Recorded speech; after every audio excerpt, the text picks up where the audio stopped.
যদি আপনি জেনা থেকে বেঁচে থাকতে পারেন, আল্লাহ পাক আপনাকে সাক্ষাৎ মৃত্যুর হাত থেকেও বাঁচাতে পারেন। এটা আমি এমনি এমনি বলি নাই, আমি দলিল দিচ্ছি। জেনা এমন একটা পাপ, যেই পাপ থেকে যদি কোনো যুবক নিজেকে বাঁচাতে পারে, আল্লাহ পাক তাকে সাক্ষাৎ মৌতের হাত থেকেও বাঁচাতে পারবে ইনশাআল্লাহ। কিভাবে? 3 বন্ধু যাচ্ছে রাস্তা দিয়ে, হঠাৎ করে ঝড়, বন্ধু 3 জন ঢুকে গেল গুহার মধ্যে। কিসের মধ্যে? গুহায়, যে পাহাড়ি এলাকায় আপনারা থাকেন যারা, গুহার মুখ। হঠাৎ করে পাহাড়ের পাথর দিয়ে গুহার মুখটা বন্ধ হয়ে গেল। এখন খোলার কোনো অপশন নাই। সবাই বলছে এখন 3 জন, এখন তো আমরা বের হতে পারবো না।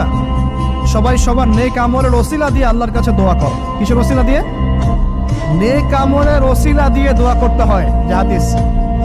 এই ছেলে বলছে, যুবক ছেলে, আল্লাহ, আমার একজন চাচাতো বোন ছিল, তো চাচাতো বোনকে সে খুব ভালোবাসতো, তাকে সে পেতে চাইতো, মানে তার সাথে সেক্সুয়াল সম্পর্ক করতে চাই, সোজা কথা বলে।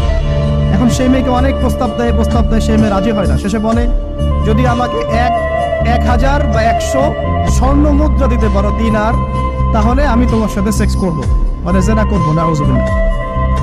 সেই ছেলে অনেক কষ্ট করে এই টাকাগুলো বা এই দিনারগুলো অর্জন করে, কামাই করে, দিনরাত পরিশ্রম করে, ঠিক আপনারা যেমন করছে না। তো এরপর সে তার স্বর্ণ মুদ্রা দেয়, দিয়ে বলে যে এখন আমাকে আমার কাজ করতে দাও। তখন সেই মেয়ে রাজি হয়। ঠিক যে মুহূর্তে তারা সেক্সুয়াল সম্পর্কটা করবে, ঠিক ওই মুহূর্তেই এই মেয়ে বলে ওঠে, হে আল্লাহর বান্দা, আল্লাহকে ভয় করো। আমি সারা জীবন আমার সতীত্বকে ধরে রেখেছি, কাউকে দেইনি। আমি কারোর সাথে এরকম অন্যায় করি নাই, আমি খারাপ মেয়ে নই, তুমি আমার ইজ্জতটা নষ্ট করো না। কে বলছে কথা? মেয়ে। ওই অবস্থা থেকে কি একটা ছেলের উঠে আসা সম্ভব? এটা কি এতটাই সহজ? এটা কিন্তু সহজ না। সত্যি কথা বলতে এই বিষয়টা কিন্তু এতটাও সহজ না। যারা অবিবাহিত তারা হয়তো বুঝতে পারবে না, বিবাহিতরা বুঝতে পারছে। তো ওই অবস্থা থেকে সেই টাকাগুলো না নিয়ে সেই স্বর্ণমুদ্রা মেয়েকে দিয়ে ওখান থেকে সেই ছেলে উঠে আসে আল্লাহর ভয়ে।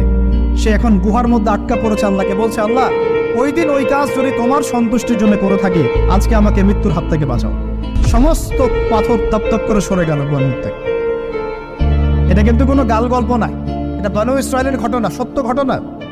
এই